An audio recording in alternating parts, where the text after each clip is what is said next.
Bonsoir à tous.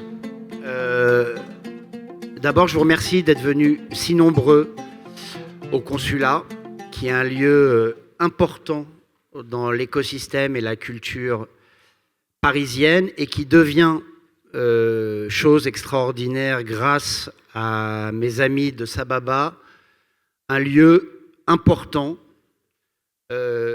en message qu'on peut passer en disant que c'est possible de faire travailler un Palestinien et un Israélien ensemble. Donc cette soirée, elle est très très importante pour nous parce que la venue de Aziz et Maoz aujourd'hui chez nous au consulat pour la sortie de leur livre qui vient expliquer et raconter tout ce que nous, on essaye de défendre maintenant depuis quasiment un an.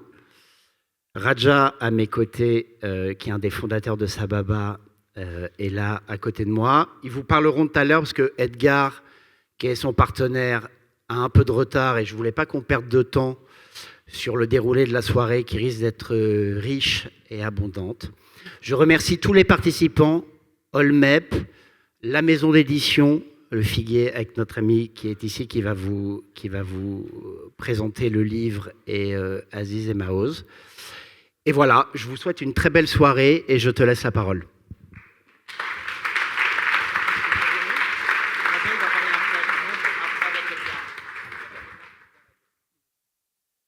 Bonsoir à tous, je m'appelle François, je suis effectivement l'éditeur du livre, très heureux, très fier d'avoir pu éditer ce livre et puis de vous voir tous très nombreux ici ce soir.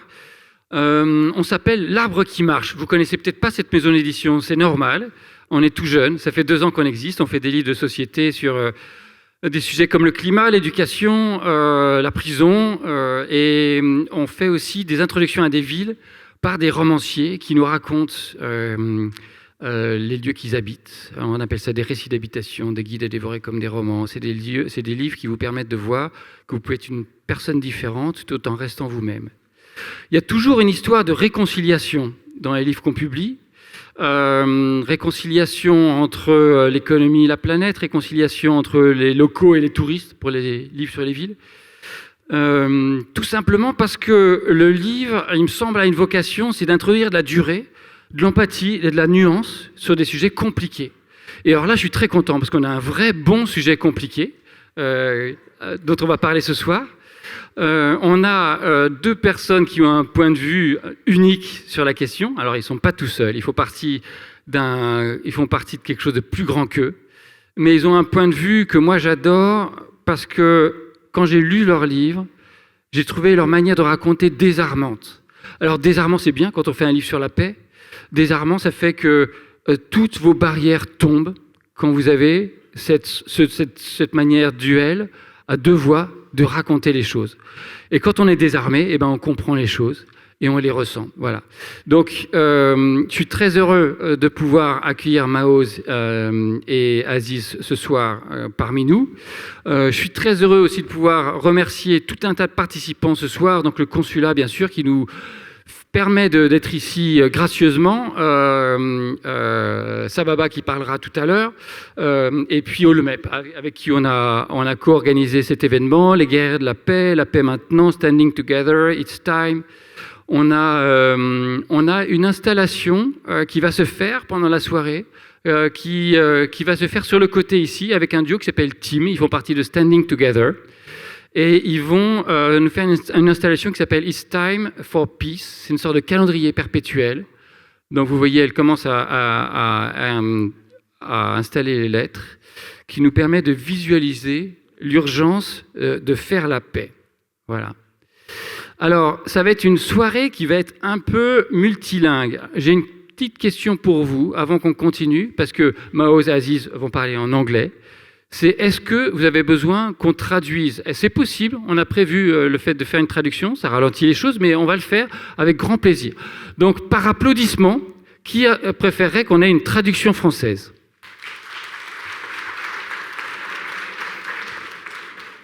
C'est merveilleux, ça permet de se faire applaudir, c'est super. Ok.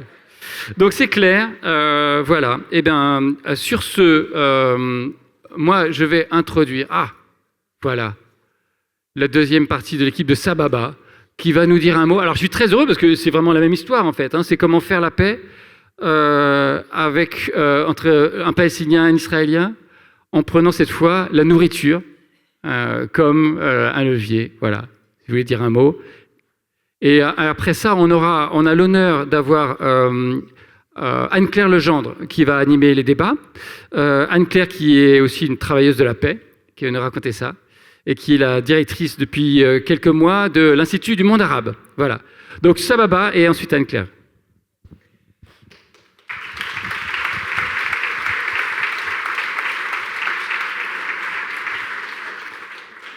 Bonsoir tout le monde et on est très heureux de vous accueillir avec nous parce qu'on pense que nous et Maoz, c'est ça?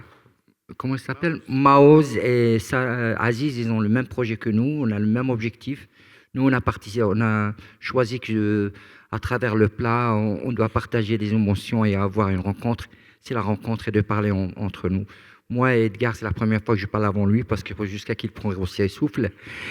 Et je remercie profondément David qui représente le consulat. C'est lui qui nous a donné cette possibilité d'exister parce que cette volonté existe chez nous et via vous parce que vous êtes nombreux. Donc la plupart des deux peuples palestiniens et israéliens et ceux qui nous soutiennent, ils veulent avoir un lieu qui réunit les deux et qui disent que c'est possible. Et effectivement, on a prouvé là, ça fait presque un an qu'on a prouvé que c'est possible par le nombre de personnes qui viennent.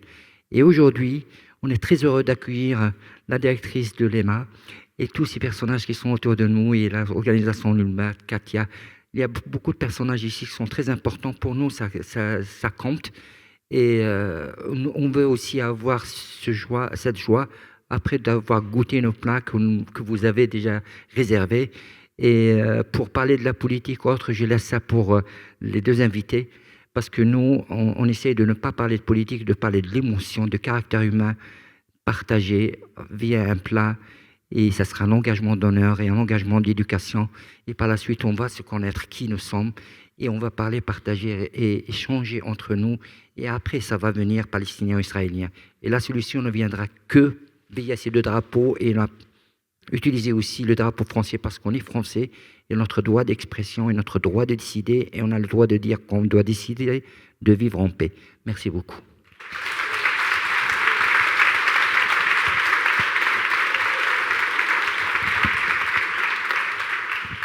Je suis désolé d'être arrivé comme ça, je suis essoufflé. C'est le soir du mois de la mort de ma sœur.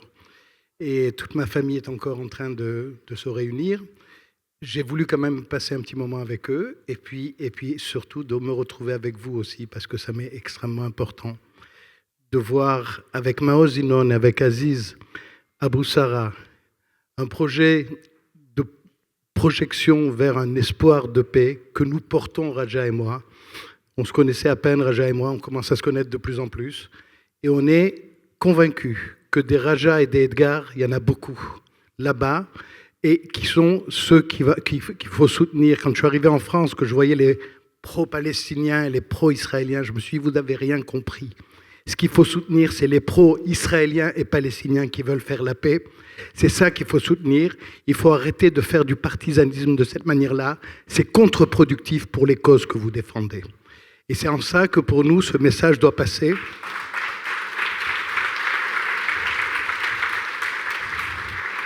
On a perdu hier un être qui a tout œuvré depuis... Moi, j'étais avec lui à l'armée, au Fer Bronstein, qui a... Donc, je le connais depuis que j'ai 20 ans. C'est un type que j'ai vu avec quelle ardeur, avec quelle énergie, avec quel espoir il se battait. Ofer, c'est le seul Israélien qui a un passeport palestinien, qui lui a été donné par Abou Mazen sur la demande d'Arafat avant sa mort. Et oui, c'est quelqu'un qui a été accepté, c'est un Israélien qui s'est battu pour pouvoir rapprocher ces deux peuples. Maoz Inon, Aziz Abu Sarah, Raja Abu Daga, Edgar Laloum, nous sommes tous les quatre sur la même volonté de prouver que c'est possible, que Israéliens et Palestiniens peuvent trouver une voie de paix. Et nous vous remercions d'être là pour soutenir tout ça. Merci à vous.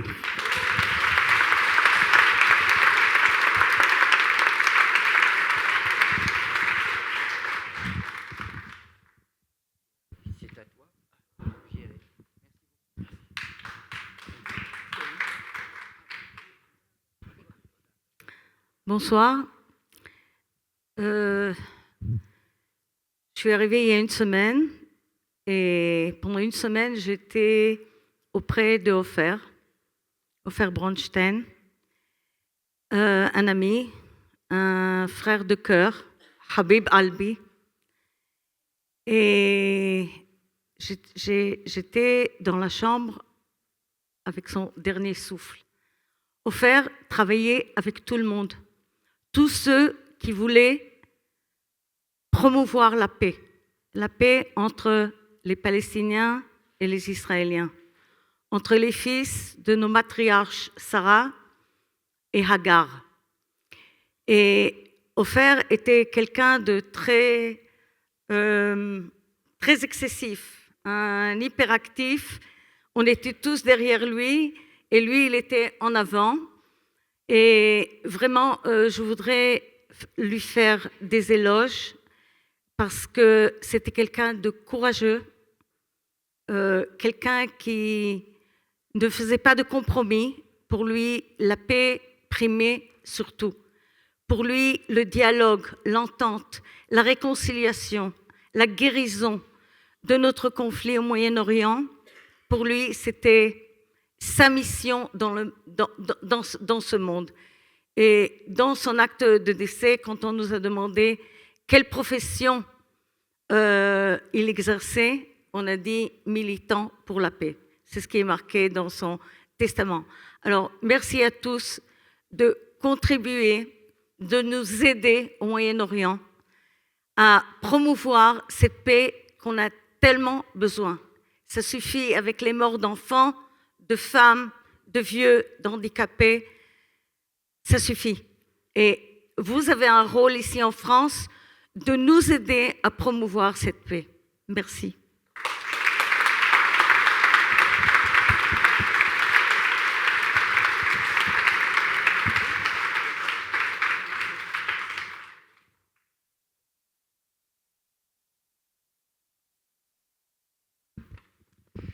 Bonsoir à tous.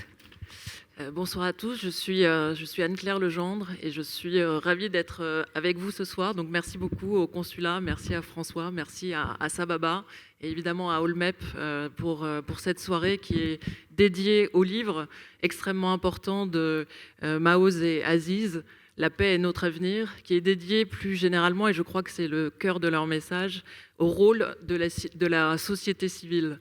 Et je voudrais juste revenir un moment sur le rôle de la société civile qui est représenté ici par vous tous, mais qui est aussi structuré par des organisations comme ALLMEP, Standing Together, It's Time, etc. Et ce rôle, il est particulièrement important. Ces 2 dernières années et demie, j'ai été la conseillère du président de la République pour le Moyen-Orient. J'ai dû négocier sur la question du conflit israélo-palestinien. Et je dirais que la seule chose que nous avons réussi à faire, c'est, grâce aux organisations de la société civile, réussir à décrire ce que pourrait être un chemin de paix. Et nous avons réussi à le faire avec presque la totalité des États des Nations Unies.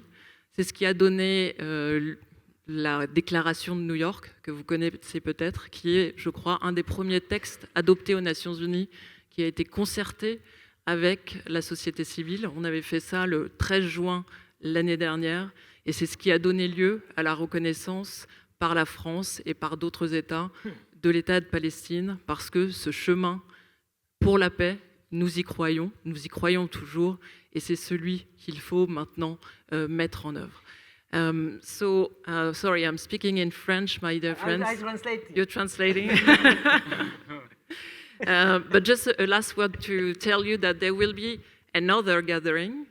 So on the 12th of June at the Arab World Institute, and under the sponsorship of our foreign minister, there will be another gathering of the civil society, gathering Israeli and Palestinian peace builders, to continue this discussion, because despite the situation on the ground, despite the continuation of violence in Gaza, in the West Bank, we need to continue this discussion. And the key is the civil society. We really believe this is a changing factor. And I think Maoz and Aziz will demonstrate this and have demonstrated this in the book. So thank you so much to both of you for being here with us. It's a great honor to be on stage with you two. And we'll start just by introduce the two of you. So you are peace builders, but not only. Aziz, you are, both of you you have funded Interact International, which is an organization dedicated to peace in the Middle East and working with the civil society. But you have also activities in tourism, both of you. And you make this part of your peace project, which is also interesting. So, Aziz, you funded Tour, and you have won also a lot of prize for your action for peace. You're the laureate of the Goldberg Prize for Peace in the Middle East. And Maoz, you're also the laureate of the French-German Prize for Human Rights. And both of you have also met the Pope, which is the last... Two popes. Three popes. Three popes. I think this is a record. That's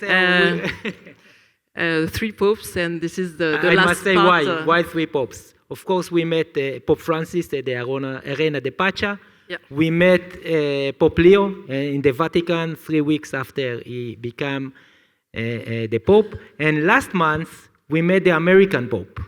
We met Jon Stewart. And in America, Jon Stewart from The Daily Show is as popular as the Pope. So Pope Leo is the American Pope. Yeah. John is the Jewish Pope.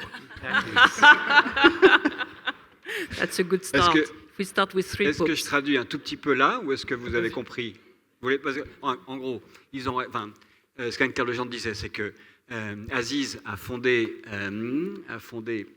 Interact International, que Maoz a rejoint plus tard. Tous les deux travaillent dans le tourisme. Tour pour Aziz, et Maoz a fondé Abraham, surtout un réseau d'auberges, notamment en Israël. Et ils sont tous les deux devenus militants pour la paix, et ils ont rencontré 2 papes. Alors Maoz disait non, on a rencontré 3 papes. On a rencontré le pape François, on a rencontré très récemment le pape Léon, mais on a aussi rencontré aux États-Unis, où ils étaient en tournée le mois dernier, Jon Stewart, qui est un animateur extrêmement populaire aux États-Unis du Daily Show, qui était un peu leur pape à tous les deux. Voilà. So we are here to discuss your book, which was... Before we discuss our book, no, this is important. We have to say thank you to everybody who's here from the two of us. And this you can understand in English. Thank you. And to all the hosts who are making this possible, ALLMEP and so many others. And to Kauthar and Raja and Edgar for hosting us. And I have to tell you, I tried the food. I had a special tasting food tour in the kitchen. If you leave here without eating, you have made a major mistake. So, Yeah, and to Francois, our publisher, he was the first one to choose to publish the book, and it's a great in a foreign language, and it's a great. It was really strengthening and a great act of faith, not in us, in peace. So thank you, Francois, and everyone, BJ, for translating, everyone. Et en plus, je vais traduire ça, moi. Donc, il dit merci à tout le monde. Aziz dit merci à tout le monde, à vous qui êtes là, aux organisateurs. Il aurait fallu que vous réserviez pour la nourriture. Si vous ne l'avez pas fait, c'est trop tard. Voilà. Et ensuite, ils disent que François est absolument extraordinaire. Il est très beau, très intelligent, il a beaucoup d'humour et il est très content d'être là aussi.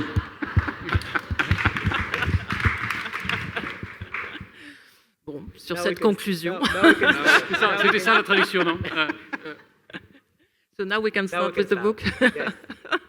So the book is a journey. It's a journey through the Holy Land.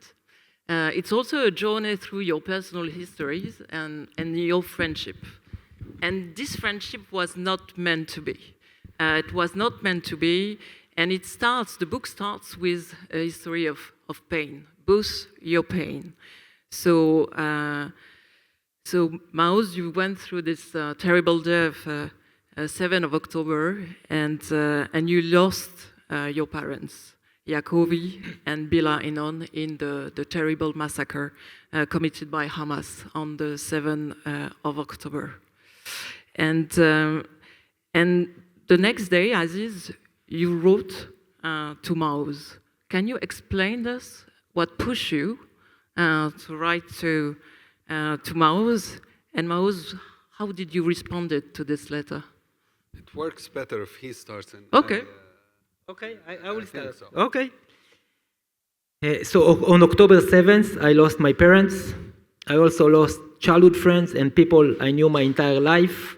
I was born and raised in Kibbutz Niram, 1.5 kilometers away from Gaza, and then we moved to Netiv Asara, the closest Israeli community to the Gaza border. And immediately when we heard the tragic news that my parents' house is burned to ashes and there are 2 bodies inside, we decided to start the Shiva. And on the second day of the Shiva, we were holding hands, my 3 sisters, my young brother, and myself, crying together.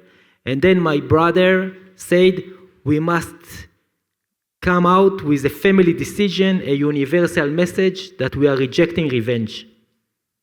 That we don't want to avenge the death of our parents, because avenging their death will only escalate the cycle of bloodshed and revenge we, Palestinians and Israelis, been trapped within for a century. So we said to memory the legacy and the teaching of our parents, we must pave a new path, the path to peace and reconciliation. And a day after, Aziz reached out to me, offering, and we didn't know each other. We met for 10 minutes back in 2014, just say hi. We become very good friends, only in Facebook. And when Aziz reached out to me, it was literally like a hand reaching out and saving me from drowning into the ocean of sorrow and pain. And since then, in the last 2.5 years, we've been co-founding Interact, our NGO. We co-authored The Future is Peace. And what I'm so honored and privileged that I have the opportunity to say again and again now that, yes, I lost my parents, childhood friends, people I knew my entire life on October 7th, but I won Aziz. I won Aziz as a brother. Thank you, Maoz. Je résume peut-être avant Aziz. Donc, Maoz raconte que leur amitié n'aurait peut-être pas dû exister. Maoz, en fait, donc, a perdu ses parents dans les attaques du Hamas le 7 octobre. Leur maison a été entièrement brûlée. Il a perdu aussi beaucoup d'amis dans le kibbutz où il a grandi, qui se trouve être vraiment juste à quelques mètres de Gaza. Avec sa famille, ses frères et sœurs, Maoz a commencé à observer Shiva, qui est un rituel de deuil d'une semaine israélien, juif. La famille a décidé le 2e jour d'envoyer au monde un message de paix, vraiment pour honorer la mémoire de leurs parents. Ils ne voulaient pas sombrer dans l'envie de revanche. Aziz a vu ce message. Et il a décidé d'écrire à Maoz. Et ce que racontait donc Maoz, c'est que Aziz et lui se connaissaient à peine. Il a dit à mon Facebook, voilà, c'était à peine des Facebook Friends. En fait, ils s'étaient rencontrés 10 minutes, quelques années auparavant. Aziz lui a donc envoyé un message que Maoz a pris comme une main qui l'a empêché de sombrer dans l'abîme où il menaçait de tomber. Et donc voilà, il a perdu ses parents le 7 octobre, mais il a aussi gagné Aziz.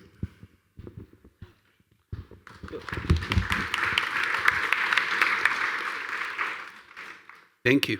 You're welcome. Sounded so much better than even Maoz's. I'm joking. No, thank you, Maoz. Why would I reach out to Maoz right after October 7th?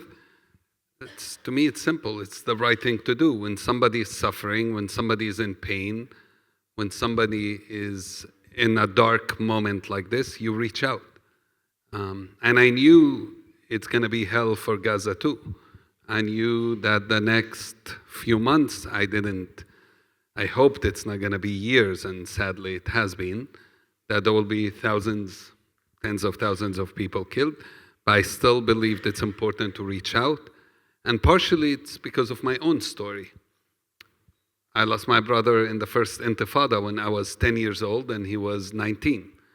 And nobody reached out to me then. I was 10, so I understand also why not. But the only Israelis I knew, the only Jewish people I knew were soldiers and settlers. And you can't have a conversation with a soldier about peace, even if they're nice, because they're carrying a gun. And they tell you if you can pass or not pass at the checkpoint. And so my story changed because somebody reached out to me. Because when I was 18, and I went to study Hebrew in an ulpan, which is where Jewish immigrants study Hebrew, I met a teacher and students who, for the first time, treated me like a human being. The first Jewish person to treat me like a human being, like an equal, like somebody whose story matters. My identity as a Palestinian is acceptable to them, recognized it, understood it, and didn't fight it. And that put me on this path to be a peacemaker. And so it became a habit to reach out. I also want to say, in these dark moments, empathy becomes a lacking quality in our world. And it's exactly when we need to practice it. And why more of us have to practice it, to show empathy, to show kindness, to show love for each other. And what comes out of it, sometimes nobody responds. I've sent similar messages I sent to Maoz where people didn't respond. But then it takes one person to respond, and my whole life changed in the last 2.5 years. This is not what I was planning to do. And I'm very grateful and happy that this is what ended up happening.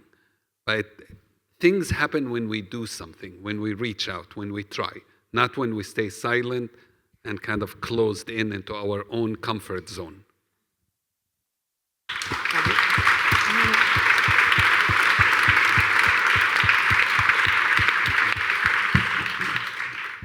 Thank you. Donc, je fais une petite traduction. Oui. Ouais. Oh, they understood my English, I think. Ouais. Donc la question, pourquoi est-ce qu'Aziz a contacté Maoz lorsqu'il a perdu ses parents? Simplement, c'était la bonne chose à faire. Quand quelqu'un souffre, tu viens le voir. Il a su que les mois à venir seraient difficiles. Il avait aussi anticipé que ça serait difficile à Gaza. Et pourtant, il s'est dit, c'est ça qu'il faut que je fasse. Allez le contacter. Lui a perdu son frère quand il avait 10 ans. Son frère avait 19. Donc il sait ce que ça veut dire que de perdre des proches. Et pendant très longtemps, il a connu que des soldats israéliens. C'était les seuls Israéliens qu'il connaissait.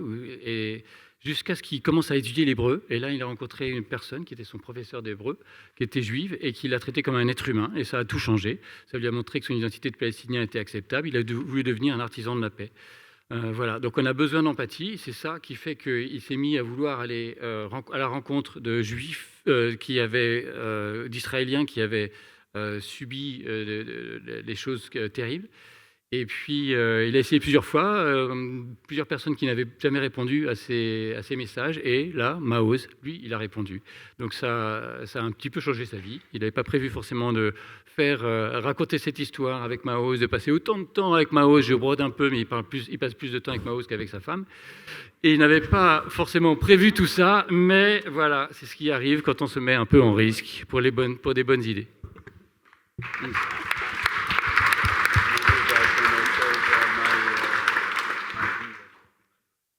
Maoz, Aziz, what's striking in the beginning of the book is that, for people who know the conflict, you feel that, both sides are drowned in their own pain and they cannot empathize with the other side.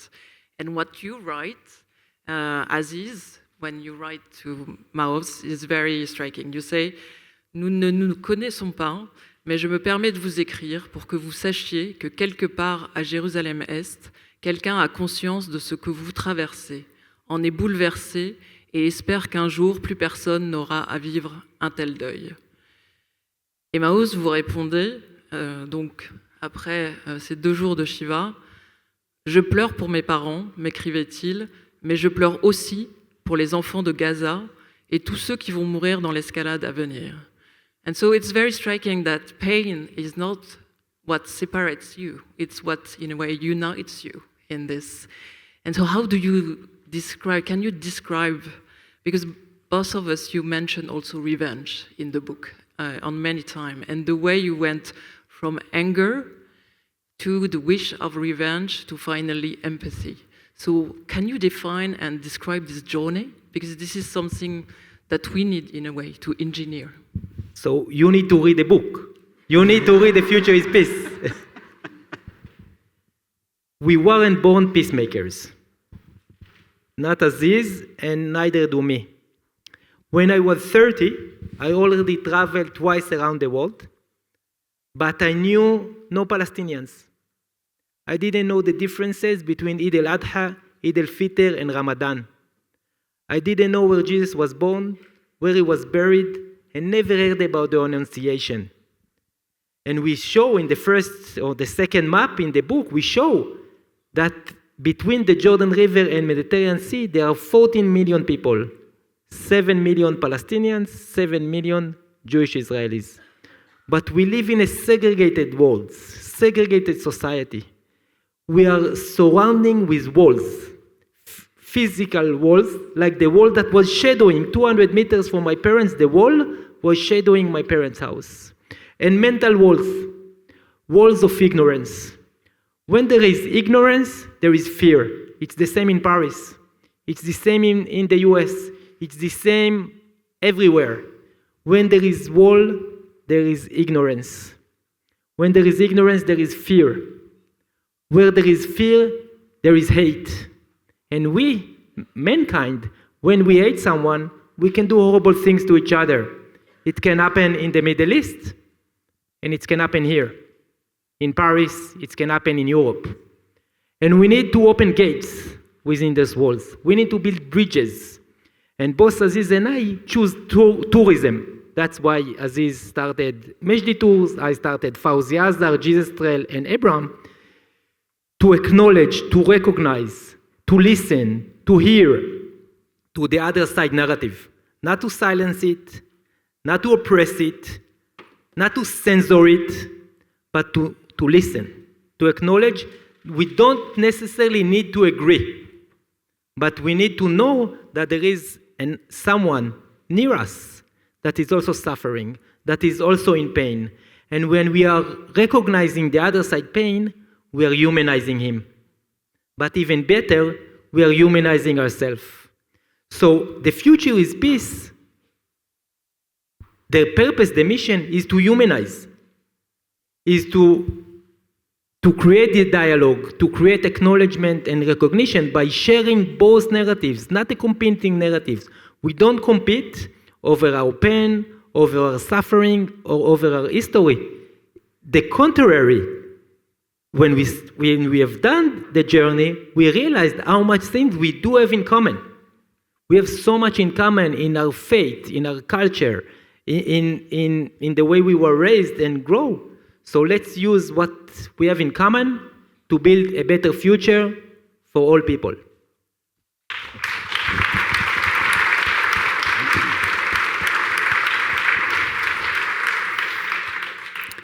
Alors, Maoz parle de deux camps en Israël et Palestine qui sont murés dans leur douleur. Et c'est la douleur, donc, comme ils ont raconté, qui les a réunis tous les deux.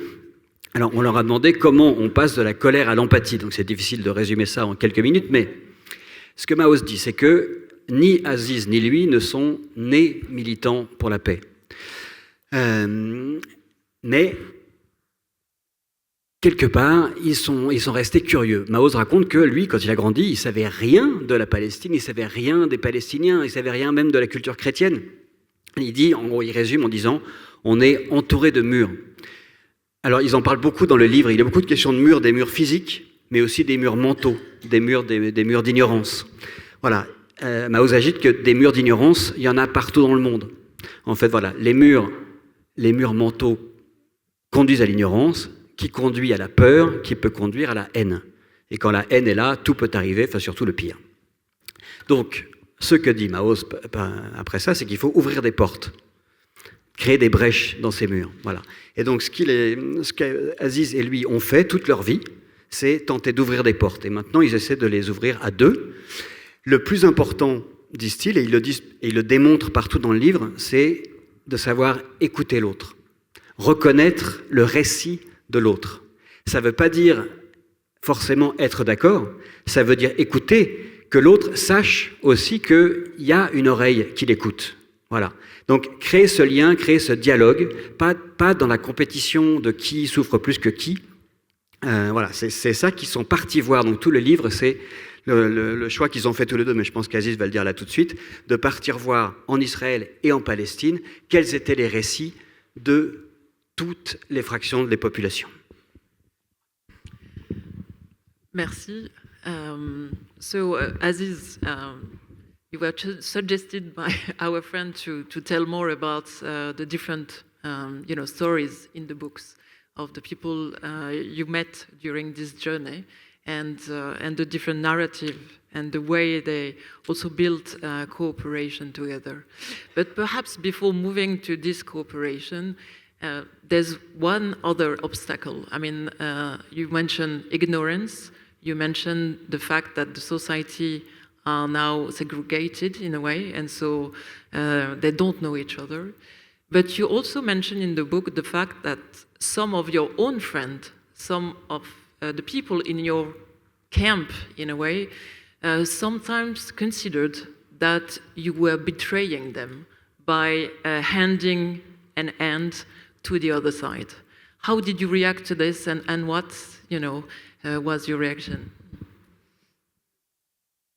So for some Palestinians, working with an Israeli is seen as what we call normalization, which is kind of like being equal to being a traitor.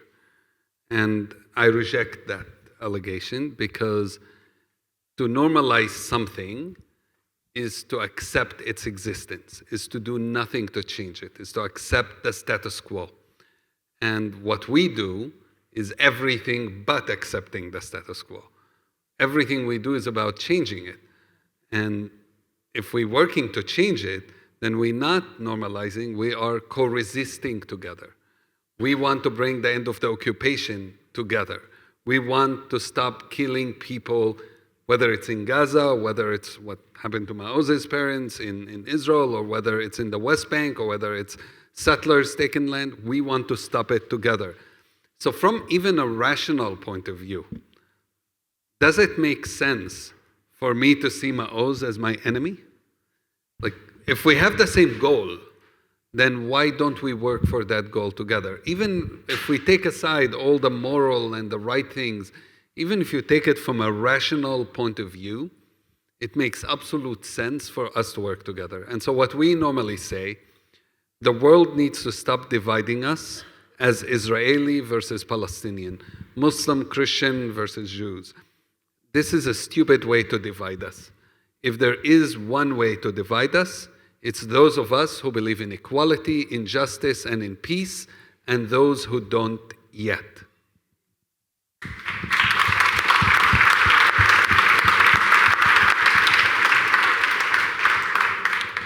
La question, c'était certains, Aziz, il y a certains de tes anciens amis qui te considèrent comme un traître. Comment ça te fait réagir? Et donc Aziz, lui, réagit en disant, pour un Palestinien, je fais de la normalisation. Je normalise, mais normaliser, c'est exactement l'inverse de ce qu'on fait, parce que ça veut dire accepter le status quo. Nous, on fait de la co-résistance. On veut arrêter de tuer les gens à Gaza, dans les colonies. Et pourquoi est-ce qu'on serait ennemis? C'est une irrationnelle 2 secondes, il faut travailler ensemble. Et donc, leur message, c'est de dire, si vous voulez nous séparez pas entre Palestiniens et Israéliens, mais séparez-nous entre ceux qui veulent la paix et ceux qui la veulent pas, ou pas encore.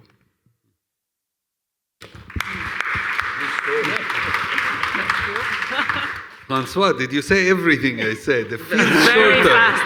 I shortened it a little bit, shortened it. Everything, like... The best of it, Yes. the best. Maoz, through the book, you describe how you believe more in small things, in a way, in people, in cooperation between two people, much more than politics. And you describe, both of you, in a way, the failure of politics, of diplomacy. You describe the wall as well, and the separation that has been built through the diplomatic process. And it's interesting how sometimes you refer to things that seem to separate, but are at the end, described as a link between, the both sides. For instance, you mentioned the language and religion, and Aziz, you say that Hebrew, you were, resenting in a way, speaking Hebrew until the moment when you met a professor that actually, an Israeli professor that spoke to you in Arabic. So how do you, in a way, revert the meaning of things in order to build this possible reconciliation between the two of you and through your encounters? So first I will say it's not a possible reconciliation. La paix is not possible. Peace will definitely happen. Yes. Reconciliation will definitely happen. And this is the law of nature. We prove in the future is peace, sharing not only our stories and our people's stories, we share about many conflict areas around the world. All conflicts end in the end. It doesn't matter how long, how terrible, what's the reason, all conflict end in the end. So when we are saying the future is peace, it's a fact. It's not a wishful thinking. It's not a naive thought. This is a fact. So if it can happen one day, which is a fact, our question is, why not today? Why not today? Thank you. And I forgot your question, of course. And it means that I'm ready for my first beer. So I don't know who's in the bar, but I'm ready for my first beer. You want me to give you 20 seconds to think? No. We'll jump on it. Parce que, voilà, Maoz et Aziz ont tous les deux travaillé en tant que militants de paix sur d'autres conflits que le conflit israélo-palestinien. Et il y a un point commun entre tous ces conflits, c'est qu'à un moment, ils trouvent leur fin. Voilà, ils ont travaillé aussi sur, ils donnent dans le livre, ils parlent de l'Irlande, ils parlent de l'Afrique du Sud, voilà, d'autres conflits. La seule chose dont on puisse être certain, c'est qu'un jour, la paix viendra. Merci. So you have this sentence to explain this is, the inevitable conclusion. Peace will be coming. You say it's not that people divide between people that are against or for peace, but between people who believe or not. Yes. And some people listening to you might think you're naive or not, but you say that you are the real pragmatist. So how can you convince the non-believers? I think considering the people who believe in war have done an average a war every 2 years in Israel and Palestine. Gaza has been bombed since 2008 every 2 years, more or less, where that has gotten us. Thousands of people being killed before October 7th, where that has gotten us. Nowhere. It didn't make Maoz's parents safer. It didn't make my family in the West Bank safer. And yet people think we are naive. The idea that through bombs you can have peace, to me, that is the naive idea. To us, that is a naive idea. And I'll go beyond that and say, like Maoz said, history shows conflicts end. I've been to Northern Ireland, I've been to Rwanda, I've been to Colombia, I've been to South Africa, I've been to Vietnam, I've been to everywhere there was a war in the last 100 years. And in all of them, if you asked people 2 weeks before a peace agreement has been achieved, sometimes a day before a peace agreement has been achieved, many people would call those who are working for peace naive. And yet, they end up signing a peace agreement. Why, you think people believe the Berlin Wall is going to fall? If I asked you, some of you who lived through it, a week before, you would have said, oh, who knows if it will ever fall down. You think people believed apartheid in South Africa will end? It's often those of us who are trying to change the status quo. And by the way, it's not only about peace. In everything, when you are trying to change the status quo, people want to put you in despair and tell you it's impossible.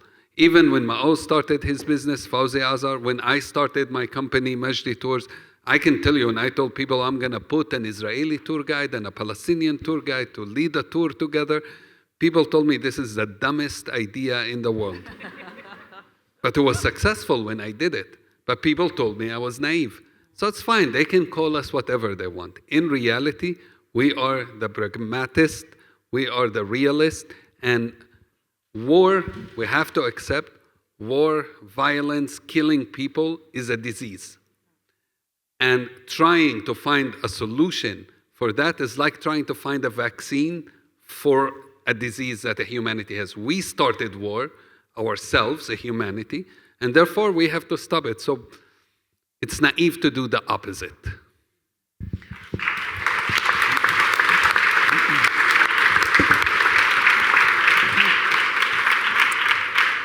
Donc ceux qui croient en la guerre pensent que ça va, la violence va tout arranger. Tous les 2 ans, il y a des violences qui reprennent en Israël.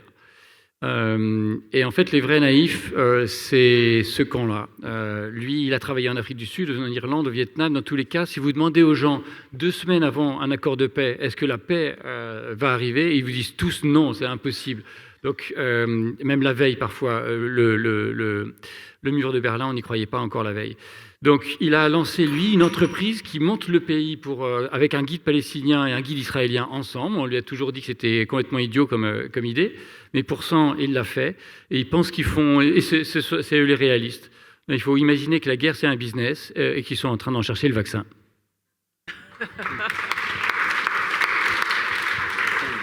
So, Maoz. So you're funnier than Aziz, François.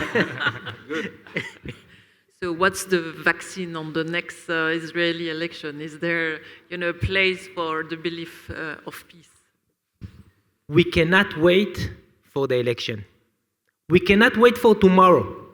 People are losing their life as we are speaking now. Many more would lose their life if there will be another cycle of violence in Iran. We cannot wait for the election. We must act now and act in 2 different directions. First, we are here to represent the Palestinian peace movement that is growing, that is gaining momentum. We have Israelis. Thank you, Aziz. What did I say? I don't know what I said. Okay, don't tell me what I said. The Israeli-Palestinian peace movement. Many are here. Nava is here. Les Guerrières de la Paix. ALLMEP is here. Standing together are here. Many are here. It's time, I think, it's time, it's beautiful, the installation, it's beautiful. Take a look. Beautiful. We are here to tell you, to prove you that the peace movement is growing and gaining momentum on the ground. But we need you, we need the international community to act, to intervene in 2 different ways. First, to support the civil society, to help, to finance, to legitimize, to amplify the civil society. And we don't want miracles. We don't want something that is not being done. We want the same like the EU financed and supported the peace in North Island. Billions of euro were invested. We need the same investment in the civil society in Israel and Palestine. We don't need 5 million euro here, 5 million euro there. We cannot do much with it. We need a massive investment in dialogue, in reconciliation and education. And as we incentive the civil society, we must sanction those who choose violence. We must sanction those who choose bloodshed, those who thrive. It doesn't matter how high they are in politics, in the army forces. If they choose ethnical cleansing, if they choose killing, they must be sanctions. They must be sanctioned and at the same time supporting the civil society. And I will answer you. Many times, those who signed the peace agreement, the day before they were committing war crime. This is the history, I'm not inventing it. So if we sanction and pressure the current politician on all sides, Israel, Palestine, Lebanon, Iran, and others, if we'll pressure them now, not for a ceasefire, not to take the oil prices down, to pressure them to make a peace agreement to bring justice and equality to the Middle East, then it will be achieved maybe tomorrow. Let's say not today, the day is already, I can see the sun is already setting. But tomorrow, there can be peace tomorrow only if we'll act to make it happen. Thank you.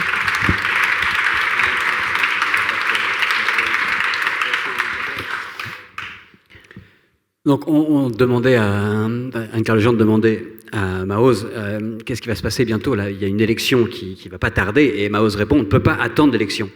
Il y a des gens qui meurent maintenant, qui meurent aujourd'hui, donc il faut agir dans deux directions. D'abord, chez nous, en Israël, il faut soutenir le mouvement israélo-palestinien pacifiste, un mouvement qui grandit. Alors ils sont là, eux en sont une des preuves. Il y a aussi toutes les organisations qui sont là ce soir, qui en sont la preuve. Tous ces gens-là, il faut les soutenir. Il dit, la deuxième direction, on a aussi besoin de la communauté internationale. Il faut soutenir la société civile en Israël. Voilà, beaucoup d'argent, des milliards ont été investis dans la guerre, mais il faut investir au moins tout autant, pas des petits dons, pas quelques millions par-ci par-là. Il faut investir massivement dans le dialogue, dans l'éducation. Et il faut aussi sanctionner ceux qui choisissent la voie de la violence. Je résume vraiment rapidement, mais ce que dit Maoz, c'est celui qui choisit de tuer, il doit être puni. Voilà. Il ajoute que souvent, ceux qui signent des traités de paix, la veille encore commettaient des crimes de guerre. Voilà. Des changements comme ça sont possibles. Parfois, ils arrivent vite. Ce qu'on peut résumer en... Voilà, je résumerai ce que dit Maoz en « il ne faut pas insulter l'avenir ». Voilà. Les gens qui sont là aujourd'hui peuvent être aussi des artisans de paix. Mais soutenons d'abord ceux qui aujourd'hui travaillent pour la paix. La paix est possible, elle peut venir rapidement, mais il faut agir.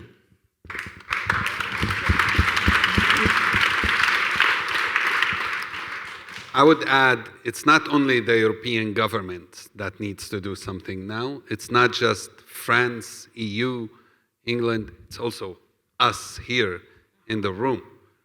It's because when governments don't act and politicians don't act, it falls on us. And we can wait and say, oh, when the next election in France happens and we see who's the next president, we can't waste so much time. So what does that mean? We acting. We amplify those voices that Maoz is talking about, our voices. It's all of us here who can do it. You can go online right now and look at whether it's the organizations we mentioned, or you can look for Maoz and I, and you can look for Interact, our organization, for ALLMEP. There's a list of many organizations. You can buy a book not just for yourself, but also for somebody you think really needs to read it, whether it's the mayor, whether it's a member of parliament, whether it's a priest or a pastor or rabbi or an imam. This is stuff we can here do. You don't have to wait until a government do. You can donate to some of these groups. To us would be great, but to our organization, not to us. That would be fantastic, but you can do that. You can start pushing your politicians yourself to push for that policy change Maoz and I are talking about. So we have to think, what can we do? There's a famous story by Amos Oz, an Israeli author, and he says, if you're walking by and you see a building on fire, what can you do? He said, there are three options. The first one, you run away. Because if there's a building on fire and I go to help the people inside, maybe I die. So you run away and you think the fire will never catch me.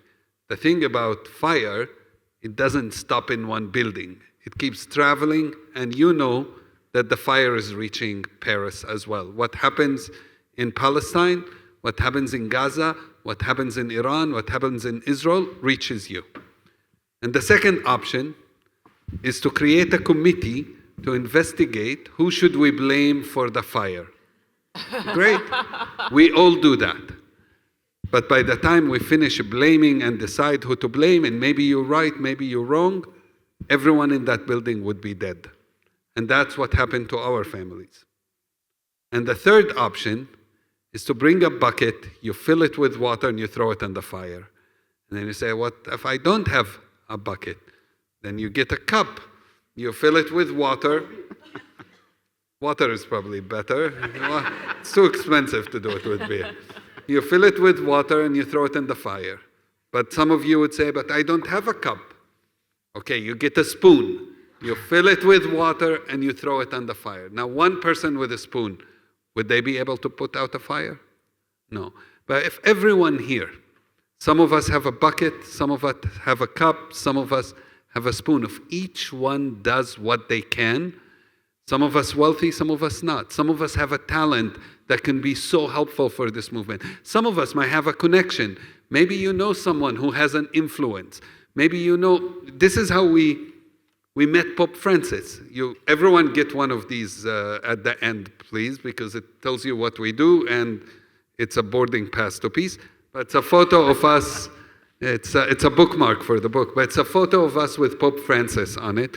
And we met Pope Francis because just like this, somebody said, when Maoz met them, he asked, do you know Pope Francis? And they said, no, but he said, okay, but if you know them, and if you're Italian, connect us to Pope Francis.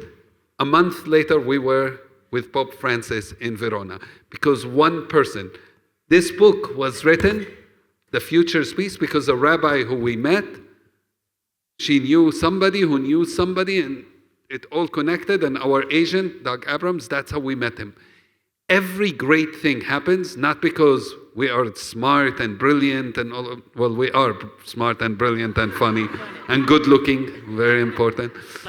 But it happens because people take initiative. And so tonight, if a few people, imagine if everyone does it, but if even a few of you take an initiative and take 5 minutes to think, what can I do to advance this mission? Is it a connection? Is it a finance? Is it a person I know? Is it a post I'm going to put online? Is it a phone call I will do? That's how we make peace happen.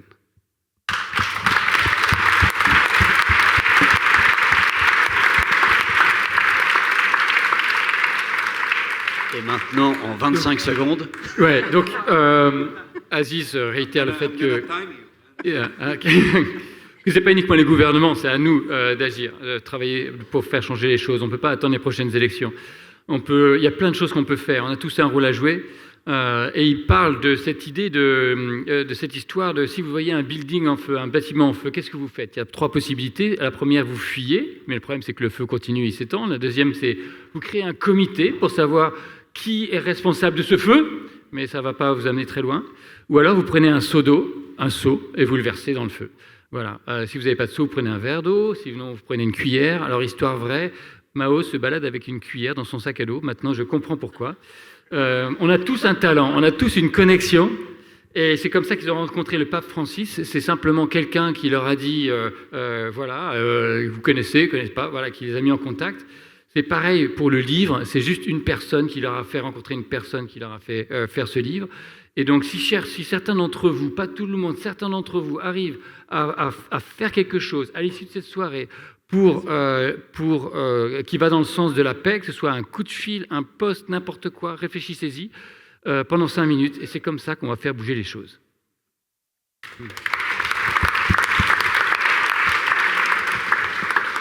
Thank you for this very clear call to action. So now the floor is yours. You can choose your spoon. I proved Aziz and François this morning that I always carry a spoon with me. That's what he said. Yeah, we went to France. Where were we? France 24, and I bought a yogurt from an automatic machine, but there was no spoon. And we asked them, what should we do? They didn't. They said, they do. So I told Aziz, after hearing your story, I always carry a spoon with me. And he was shocked. For my backpack, I brought a spoon and I had... It's not a wooden spoon. It's like a real metal spoon. It's a real spoon. It's amazing. So always carry a spoon with you. That's my advice. And always listen to your Palestinian friend.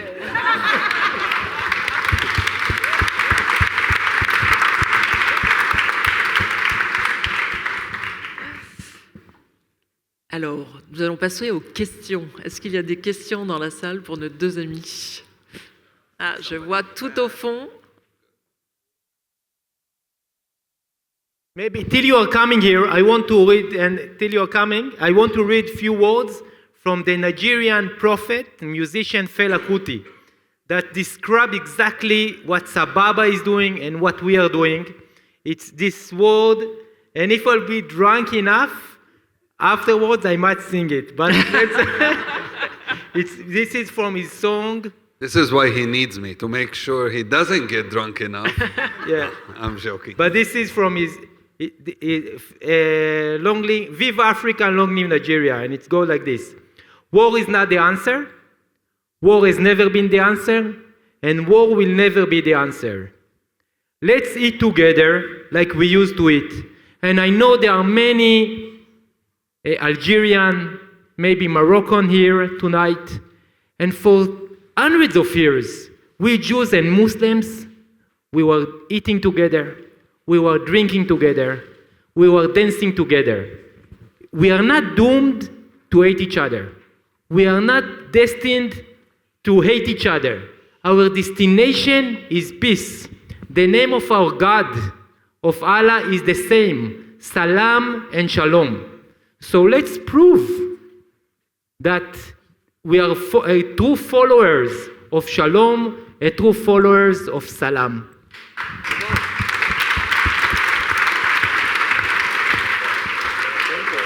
Alors nous avons une question. Bonsoir, ça marche. Je suis Marc Lebray, militant pour la paix et volontaire à Bédjala pour Israël-Palestine. Une question sur, vous avez pas mal parlé de religion, vous allez traduire après. Est-ce que vous nous dire, on entend souvent, mais ce conflit n'a rien de religieux. La solution, ça sera politique, diplomatique, territoriale. Pourquoi parlez-vous de religion? Est-ce que vous pouvez nous dire pourquoi il y a des obstacles religieux? Est-ce que les religions peuvent être une ressource pour la paix et comment? Et enfin, est-ce que les milieux religieux et les milieux laïques, particulièrement en France sans doute, sont souvent divisés, séparés, ne se parlent pas? Est-ce que vous pensez que c'est important qu'il y ait une synergie entre des mouvements religieux et non religieux? Very good question. All right, now you want to know what was asked. Yes. All right. I mean, we can answer it anyway. It just might be something else. Can you take it? It's going to fall. Well, it's about religion and politics. Okay? The question is, I sum it up. This conflict, sometimes we hear, this conflict is not really religious.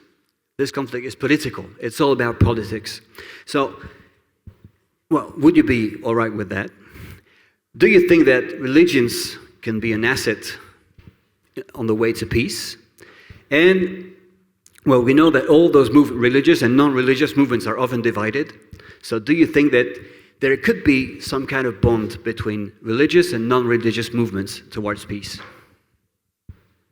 I'll start and Maoz will take. I'll start with the second part, and I think Maoz maybe likes the first part more. Not only do I know that it's possible to do an allegiance or a coalition between religious and secular people to make peace, I know it's happening. I have very close colleagues and allies and people I work with, we work with, that are doing this. This week we are talking to a rabbi and an imam, very prominent people in Israel and Palestine, about how the two of us can work with them, and we have already plans of what to do together. So it is absolutely happening, the allegiance between us. I think if you cannot achieve peace by shutting down a whole section of a society. You need everyone at the table, everyone, the people we like and the people we don't like. Maoz said earlier, war criminals have to be at the table too. I'll go beyond. Netanyahu, Hamas, Smotrich, they need to also be eventually at the table. We can't bring peace without talking to everyone, because peace is done between enemies, not with friends. And in every agreement, we're not very far from Northern Ireland. In every agreement, the people who signed the peace agreement didn't like each other. Some of them killed relatives of the person sitting in front of them. In Northern Ireland, it was David Trimble. You can correct me, John, if I'm wrong, but it was David Trimble and it was Jerry Adams. You know, when they signed the agreement, when they were at the White House, David Trimble refused to shake hands with Jerry Adams. And to my knowledge, they never shook hands at all. But you know what? Doesn't matter. They were willing to accept an agreement. So religious people, secular people, whatever you want to worship, not worship, it's fine. We all have to come together to make this work.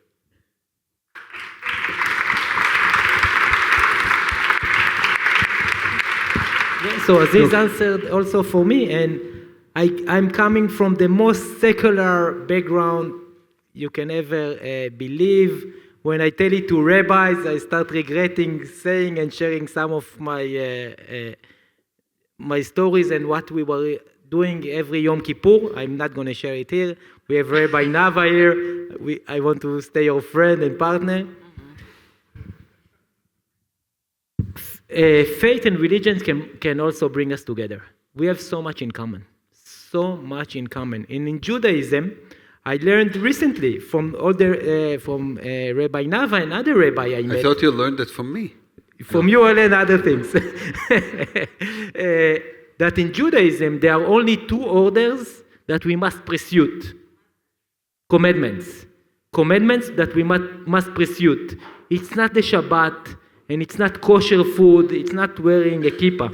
We must pursue justice and peace. So this is the essence of Judaism. So now people, I speaking to my neighbors and family and everyone, they see me on social media and they ask me, Maoz, what are you doing? Like, what are you doing? What's your daily work? What's your daily job? And my answer is very simple. I pursue justice and peace.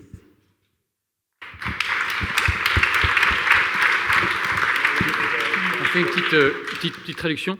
Donc Aziz, lui, ce qu'il disait, c'est que non seulement c'est possible de faire une alliance entre les religieux et les laïcs, c'est exactement ce qui est en train de se passer. Il parle à tous les bords, et notamment il faut parler à Netanyahou, il faut parler au Hamas, il faut parler à tout le monde. On ne fait pas la paix avec ses amis. Il faut faire la paix avec ses ennemis. Voilà. Et donc il prend l'exemple de l'Irlande, où à sa connaissance, ils ne se sont jamais serré la main, mais ça ne les a pas empêchés de se parler, de faire un accord ensemble. Voilà. Donc c'est souvent, il ne faut pas attendre que les élections changent les choses. Et Maoz ajoute que lui vient du milieu le plus laïque possible en Israël. Il a vraiment grandi dans les kibbutz. Il n'avait vraiment rien à voir avec la religion, très peu. Mais voilà, ce qu'il dit, c'est que toutes les religions, là, en tout cas en Israël, elles ont tant en commun. C'est facile de se concentrer sur ce qui les divise, mais au fond, vraiment, il y a tant de choses en commun.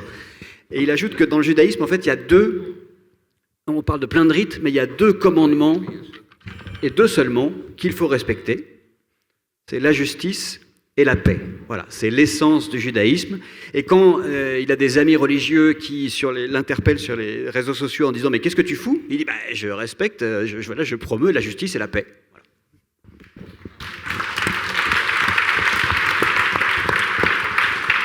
Une autre question?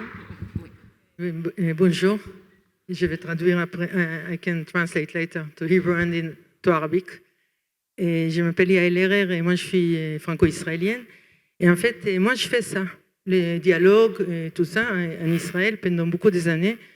Et j'ai fondé une maison d'édition, on a traduit des dizaines, 20 romans et requêtes de poésie de l'arabe et vers l'hébreu. Alors moi je suis pour le dialogue. Et je suis pour la justice et l'égalité, évidemment, et moi je suis arabophone également. Mais en même temps, je vois la réalité. Et je vois la réalité, et la réalité est vraiment catastrophique. Alors, moi je suis d'accord avec toi et Maoz, c'est-à-dire, c'est trop tard. C'est-à-dire, chaque jour qui passe est trop tard. Et toi, tu as déjà parlé de ça, mais c'était perdu dans la traduction. Tu dis, d'un côté, il faut aider au mouvement de la paix, mais en même temps, il faut faire des sanctions contre les dirigeants israéliens et contre la politique israélienne. Mais je pose la même question à Aziz, parce que vous avez mentionné et l'Afrique du Sud. L'Afrique du Sud, ce n'était pas un changement de l'intérieur. Vous avez mentionné des autres conflits. Alors moi, je milite aussi. On a plus que 4000 citoyens israéliens, y compris Maoz Inon et son frère, qui a signé un appel pour sanctions contre Israël, justement, pour l'avenir de tout le monde en Israël-Palestine. Alors c'est juste, et je vous demande encore une fois, vous l'aider, particulièrement Aziz, parce qu'on dit, ok, la politique c'est fatigant, les diplomates, ils font rien, les politiciens, ils font rien, alors il faut qu'on travaille entre nous. Mais c'est le plus facile, mais le changement ne va pas arriver juste et à travers de cette action-là. Et je peux le traduire aussi. Moi, je pense qu'il faut sanctionner les dirigeants israéliens. Il faut vraiment mettre des sanctions contre Israël, qu'il arrête. Et chaque jour, on tue encore des personnes. Chaque jour, on efface des maisons. Chaque jour, c'est la catastrophe qui continue au sud du Liban, à Gaza, etc. Mais si vous voulez, on peut en parler après. On va laisser nos auteurs répondre à votre question. Sheila Rak. Non, on va l'intégrer. Ok. Vous avez une question juste Oui. So she's a French and Israeli. She has a publishing house. She's translating novels. She's doing poetry. She's fighting for justice, equality. But she believes that every day that goes by is a lost day, and then we need to take action against the Israeli government in particular. And so beyond good words, what we need is sanctions. What do you think? We said earlier, we agree. We do need sanctions, I think. But sanctions alone are not enough. We need both sanctions and incentives. You have to work with both. Yeah, and we need a vision. If there will be only one thing that you will ask me, Maoz, only one thing that you need, I will tell you, it's a vision. It's a dream. Because for too long, we stopped dreaming. And the only way, Yael and everyone here, to change the reality is in the field of dreams. It's not in the sanction, our policies, our action. But if we won't be courageous enough and brave enough to start dreaming of a shared future, to start dreaming of a shared life, to start dreaming of justice and peace, then all the action we'll do will be lost. So it starts with the dreaming. So one thing, even before you buy the future is peace, before you support, start dreaming of a better future. Be brave enough to imagine. Be brave enough to have a vision. And then, if we have a vision together, we can create hope. We can create hope together by making this vision into a reality. So, sanction is one thing, and incentive is one thing. There are amplification, many actions that we can make. But if we want to have a vision to be the foundation of it, then we're going to keep losing, and there are going to be so many wars. And it says in the Bible, I don't think I've said it yet here this evening, it says in book of Mishlei, when there is no vision, people perish. It doesn't say where there is no section, people perish. It doesn't say where there is no incentive, people perish. It says very clearly, when there is no vision, people perish. So we are here to invite you to join our vision and to act together to bring a just future, a lasting peace, not only to the Middle East, but for the humanity.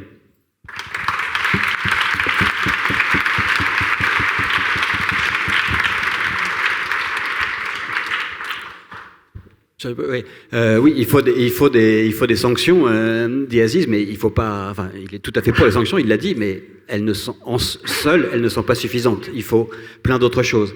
Et ce que Maoz ajoute, vous l'avez sans doute tous compris en anglais, il faut une vision d'abord, une vision à un rêve, une vision partagée. Et en fait, on se rend compte, c'est ce qui développe très bien dans le livre, c'est que, en fait, aujourd'hui, beaucoup de gens n'ont même plus l'esquisse d'un rêve d'une paix en Israël et Palestine. Donc, il faut commencer par rêver. Si on n'a pas ce rêve d'un futur de paix, ça a plus de mal à arriver. Il faut, résume-t-il, il faut le courage d'imaginer ce futur de paix. Voilà. Donc les sanctions, oui, mais il faut qu'elles soient au service d'une vision de la paix en Israël et Palestine et partout dans le monde. Et il cite cette citation de la Bible. Dans le livre de Michelet, je crois, quand il n'y a plus de vision, le peuple périt.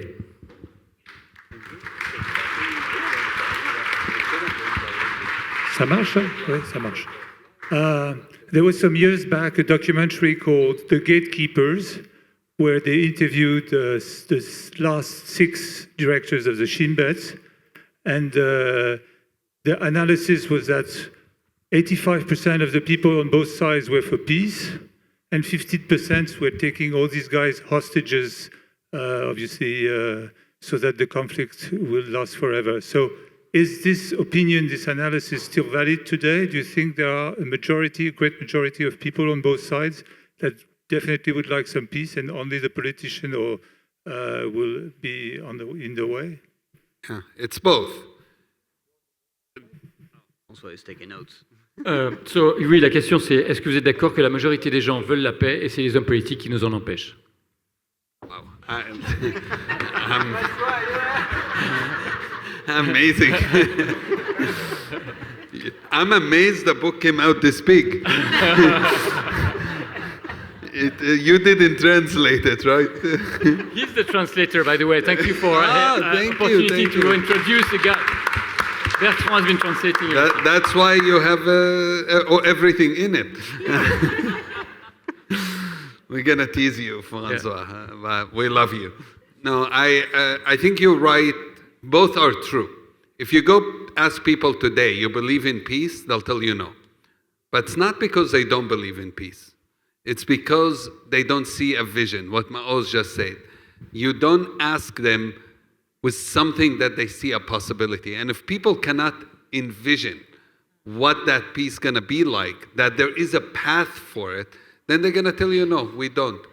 But with that being said, since we have Jean here, ALLMEP has done a research on exactly that, on Israelis and Palestinians, but they gave them a bigger idea.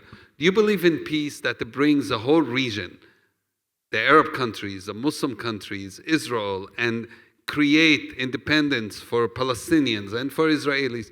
And suddenly, majority of Israelis and Palestinians did say yes. And that's as recent as just a few months ago. So it is true. But I think this is really, it doesn't maybe sound as important, but it's very essential that we have a very clear vision that we can present to our people, and that they see a pathway and actual actions happening to make it happen. So when I go to Palestinians today, it's very hard because they say, we lost half of Gaza, 60% of Gaza is now controlled by Israel. We're losing most of the West Bank, 60% of the West Bank is Area C, and most people are being kicked out of their villages. There's an actual ethnic cleansing happening, both in Gaza and in the West Bank. So yeah, they're gonna tell you, no, I don't believe. But the moment we're able to present a viable path to peace, a viable vision, I have no doubt that majority of people will be 100% for it. Majority of people. I'll add one more thing. What you said also really put something very unique in this conversation. You said 15% of the society are hijacking our future.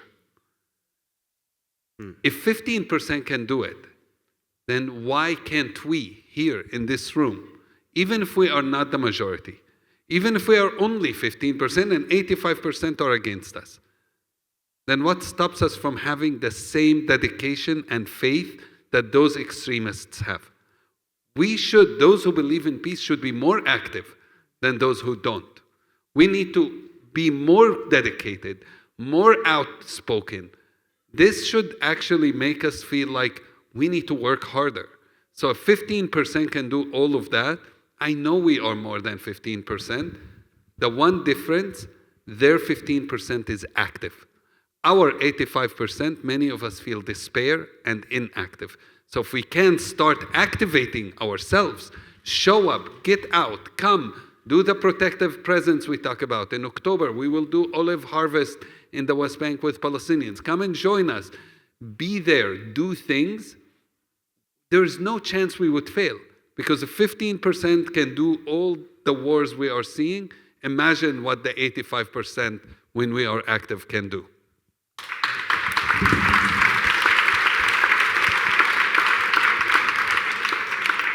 Je vais essayer d'être aussi concis que mon éditeur. Donc la réponse est oui, peut-être. Non. En fait, si vous demandez aux gens est-ce que vous croyez à la paix, ils vont facilement vous répondre non, parce qu'on ne voit pas. En fait, on ne peut pas se la représenter, la paix. Il y a tout ce qui se passe. Donc on n'a aucune idée de à quoi elle pourrait simplement ressembler.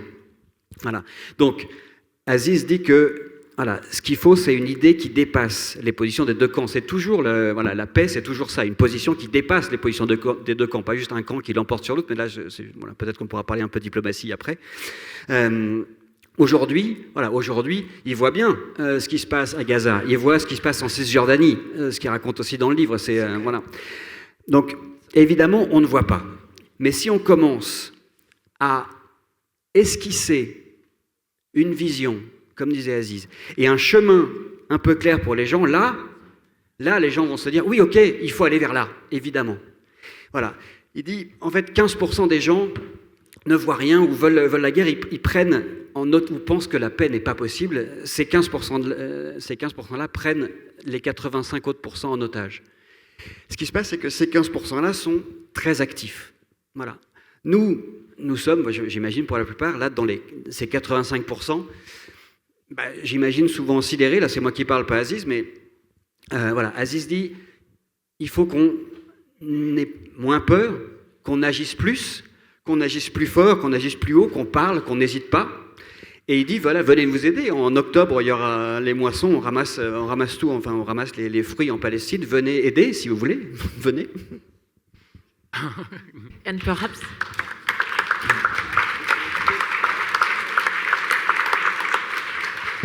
Et je me permets d'ajouter un mot parce que you mentioned a very important poll that was run by ALLMEP. Aziz a mentionné un sondage très intéressant fait par ALLMEP. C'est un sondage qu'ils ont fait depuis 2 ans sur la paix et le désir de paix dans la population israélienne et dans la population palestinienne. Et il s'avère qu'en effet, quand on pose la question « Voulez-vous la paix ?» ou « Pensez-vous la paix possible ?» la plupart des gens disent qu'ils n'y croient pas.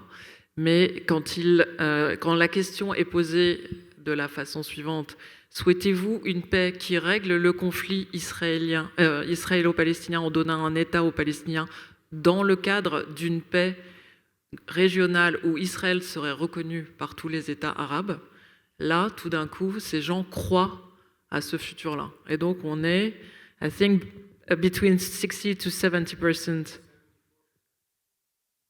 74%, on the Israeli side and Palestinian side, right?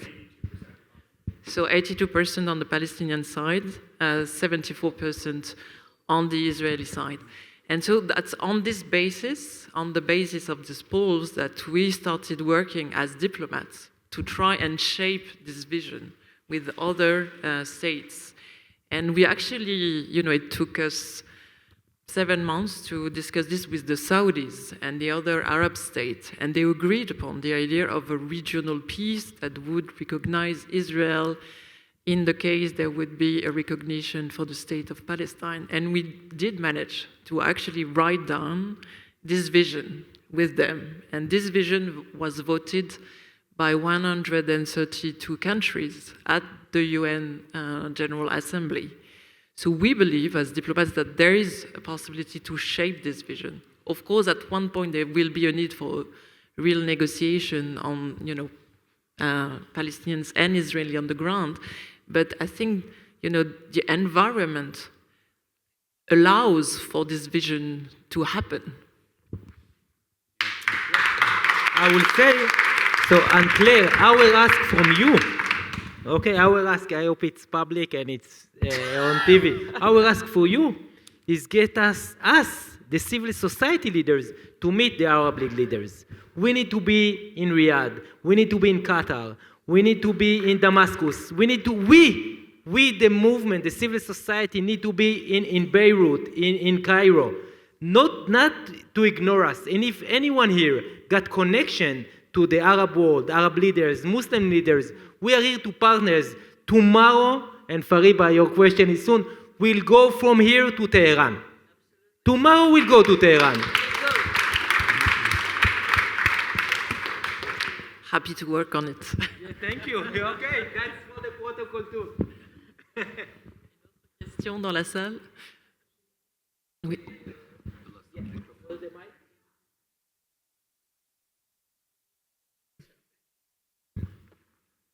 Est-ce qu'il marche? Merci beaucoup. Bonjour. Bonjour, merci beaucoup pour votre intervention. Bonjour tout le monde. Il y a beaucoup de gens, d'accord, je vais regarder par là.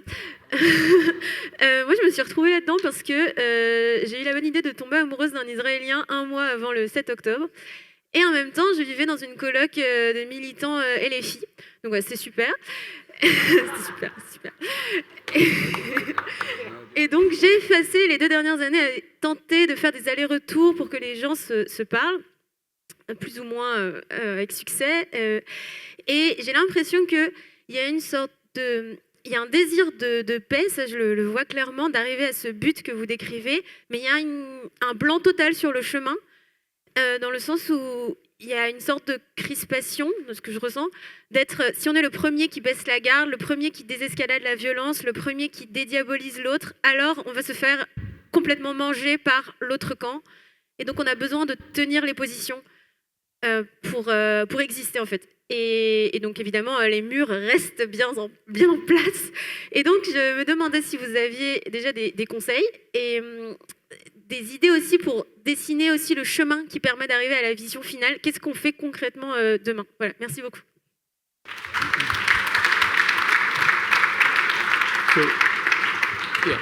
So she felt in love with an Israeli 1 month before October 7, and she's living with someone who's voting for LFI. I don't know LFI, if you have the context, it's like a far left. They took positions, pro-Palestinian position very much against Israel.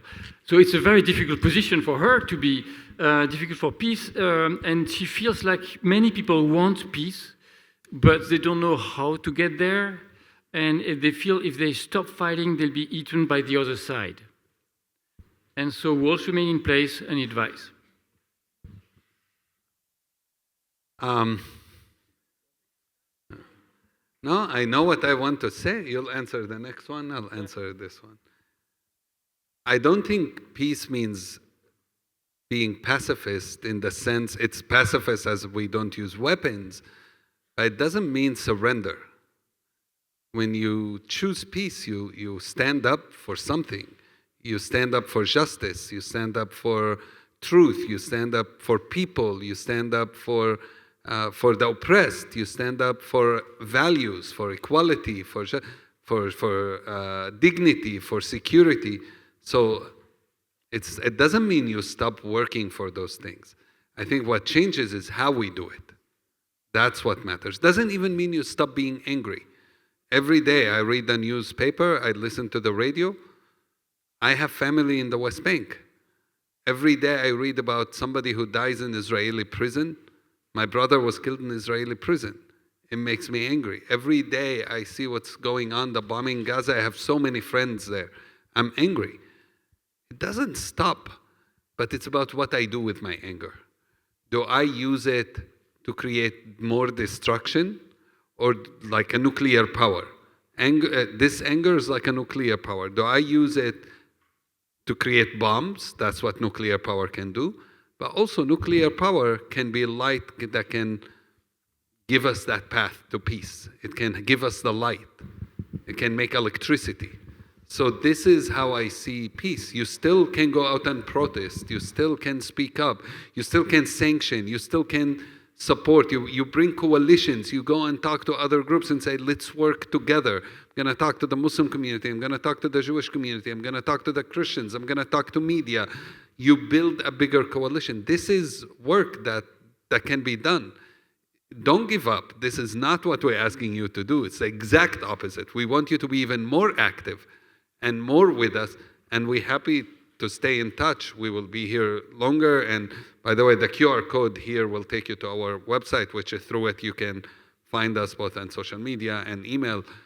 We want to be supporting you in your mission, and we need your support for us in our mission because it's the same mission.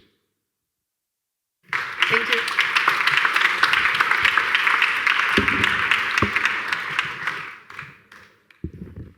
I'll try to be... Ouais.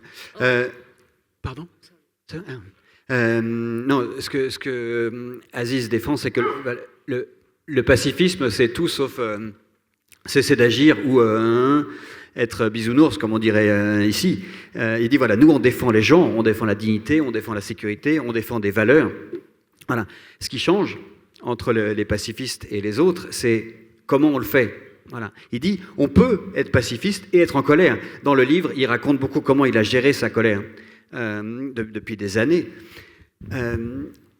Quand vous êtes en colère, vous pouvez soit utiliser cette colère pour détruire d'une façon ou d'une autre, vous pouvez aussi tenter de la canaliser, et à ce moment-là, dit-il, elle devient une énergie, comme une énergie nucléaire. Voilà. Mais une énergie qui est tournée vers l'objectif de la paix.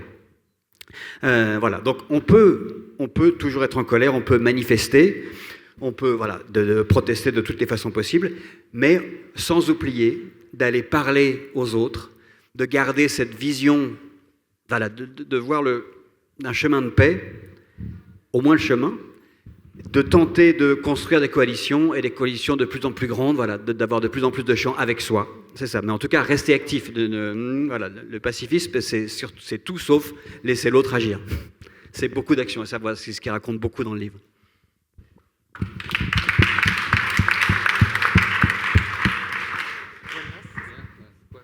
One last question. Yes. I'll try to be short because I guess you're tired. My both friends and brothers here, I am Iranian, writer and Iranian, and I'm fighting against the Islamic Republic for the 45 past years. And I was, from the childhood, I was totally obsessed by the Shoah. For me, it was the real evil. And it's a long story. I had a Jewish friend in my boarding school, and 9-year-old kids, I really find what was the Shoah. And it's a long story. And when what has happened in Israel and Palestine and this ethnic cleanings, or according to some other genocide, I don't put any words. When there is killing, it's just killing. I thought I have to go to Israel and find out, and also the 7th of October. First, that was my shock, and then the rest, as both of them, they explained what has happened. As an Iranian, it was a great risk for me, as long as I go back to Iran, I come out with a lot of difficulties. I'm not going to talk about my life. I went to Israel. I went to the, what is called the where that all these kids, they have been killed. And few kilometers, they were bombing and they were killing kids in Gaza. I remember when I went to one of the moshav and I talked with, I don't name her, maybe she doesn't want me to name her, a grandmother of one of the girl that she has been still in the hands of Hamas. I said, how you can deal with this? We were crying together, and she said, Fariba, all of us, we are hostages of hatred. And then I had to meet Maoz at that time, and he went to see his friend. He's taking all the time Maoz from me. That's a joke between us. And we just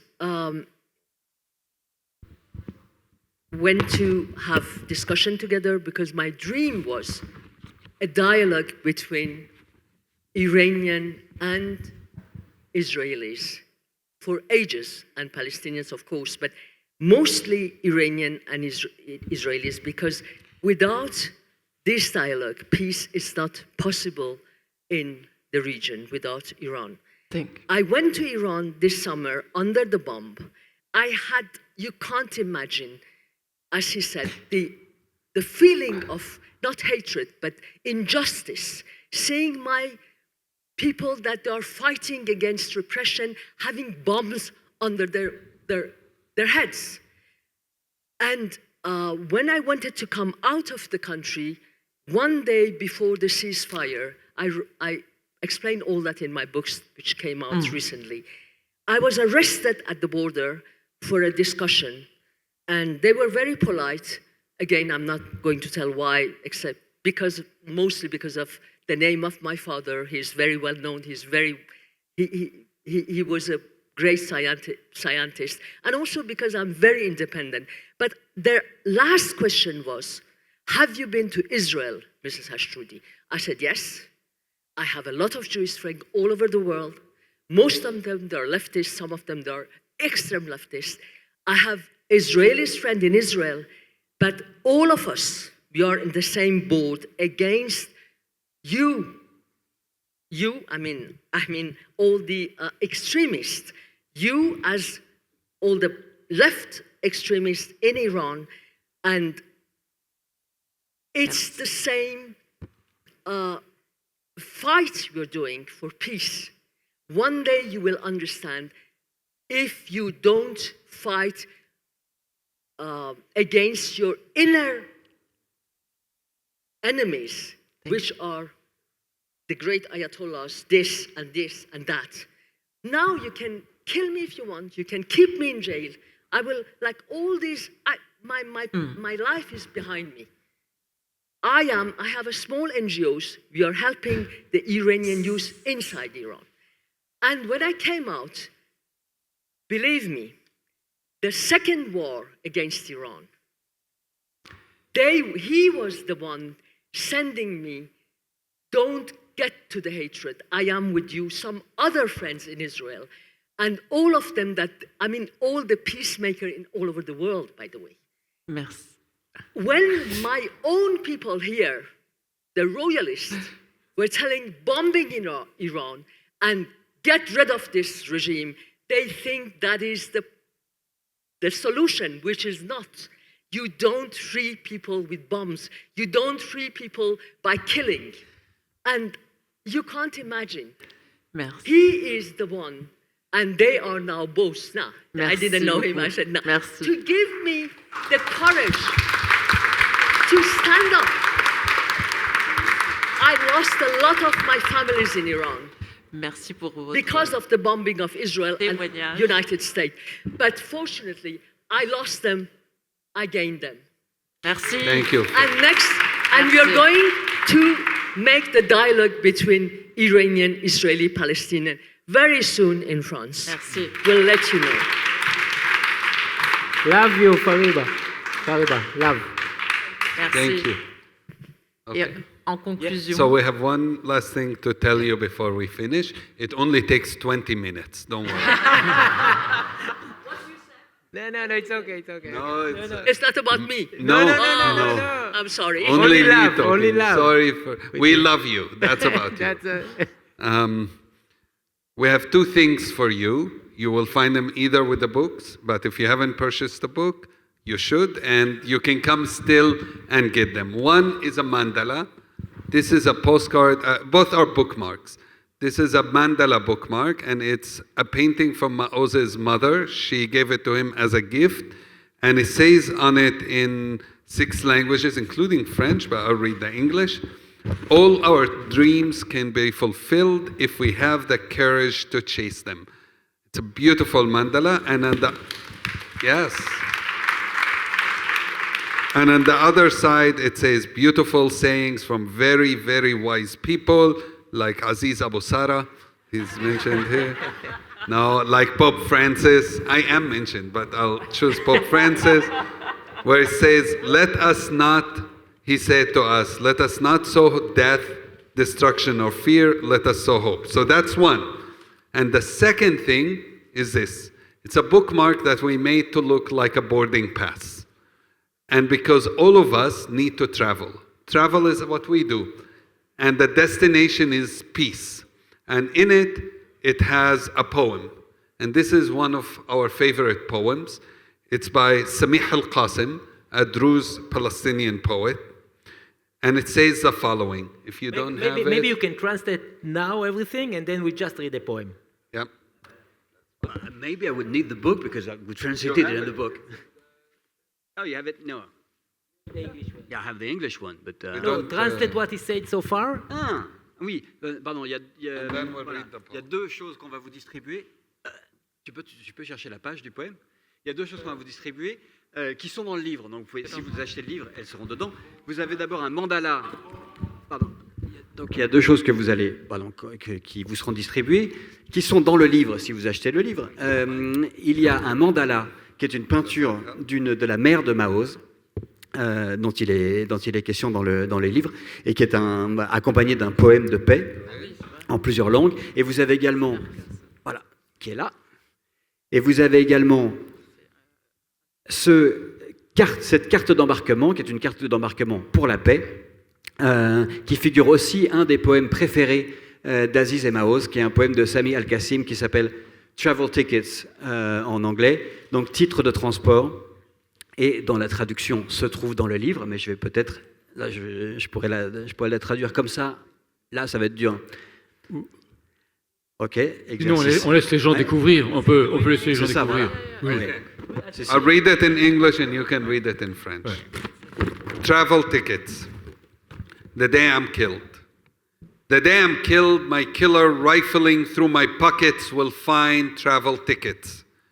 One to peace, one to the fields and the rain, and one to the conscience of a humankind. So I beg you, my dear killer, don't ignore them. Don't waste such a thing. Please, but take and use the tickets. Please, I beg you to go traveling. And this is what we are here, is to beg you to take this boarding pass and come traveling with us to peace, to the fields and the rain, and to the conscience of a humankind.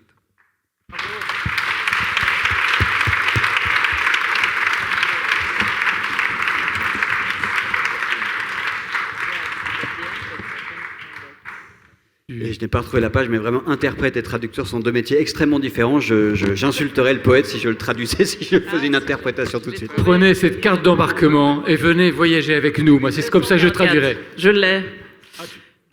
Titre de transport du poète Samir Al-Qasim. Le jour où je serai tué, mon assassin, fouillant mes poches, trouvera des titres de transport.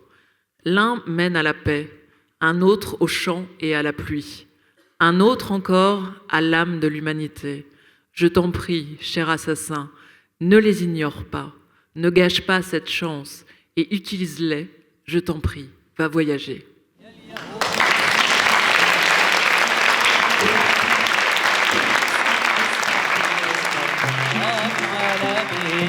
اليهود مسلمين كونوا فاهمين اسحق